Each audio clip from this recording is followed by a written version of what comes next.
All right, here we go. So write the equation for an ellipse with a center at 2, 3, a vertex at 2, 7, and a focus at 2, 5. So we've got our centers moving on us this time. It's not quite the same location. We've got our generic formula right up here from that last problem, so I'm not going to rewrite that. But I'm going to go ahead and just plug in the values we know. So we'll have x minus the x value of the center, so minus 2 squared, plus, let's see, y minus the y value of the center, so 3 squared, equals 1. And so we're going to have to divide by the x, the distance from the center of the vertex, or from the ellipse here, to its endpoint along the x-axis, and the distance from the center to the endpoint on the y-axis. So whatever those values squared are, that's going to be our a squared and our b squared. So we got to go work our way through and figure out what those are. So let's kind of sketch a little picture here. Actually, it's not at the origin this time. It's at 2, 3. I guess I can still draw that then. So 2, 3, somewhere right around there. It's got a vertex at 2, 7. So that's up there. And then a focus at 2, 5. So that means we'll have another focus down here.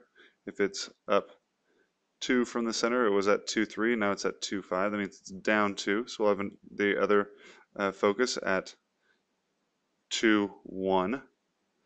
And if we went from the center up, let's see, it went from 3 to 7, so that's up 4, meaning that the other vertex is going to be down 4. So 3 minus 4, that's going to be a y value of -1. So 2, -1 is our other vertex. And we're going to need to find, so there's a focus, We're going to need to find where our horizontal endpoints, our x value endpoints, however you want to think of those. We're going to need to figure out where those are so that we can finish up our equation. Now we can fill in the part for the y-axis.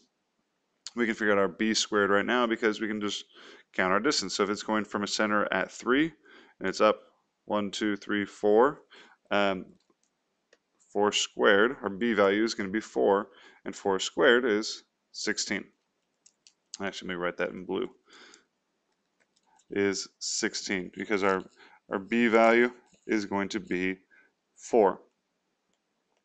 Now from our center to our focus, that's only 2. So let's call that C for right now. C is going to be 2. And so instead of a squared plus b squared equals c squared, the longest part on, the longest part on this one is our b. So I kind of need to change that equation.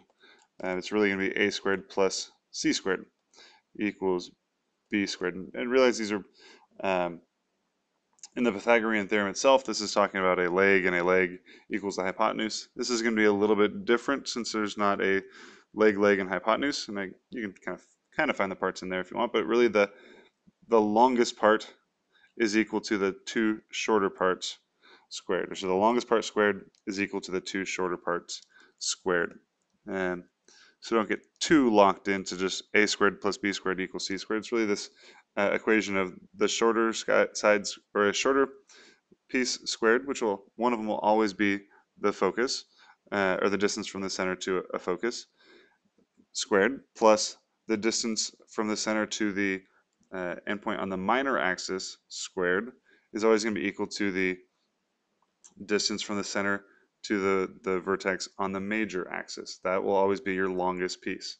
And since this is a vertical ellipse, it's been elongated vertically, that there is going to be our major, the y-axis will be the major axis here, and that'll be our longest piece. So let's fill in kind of what we know now and find out what a squared is going to have to be. So C, again, the distance from the center to the focus, that's a distance of 2. So 2 squared gives us 4.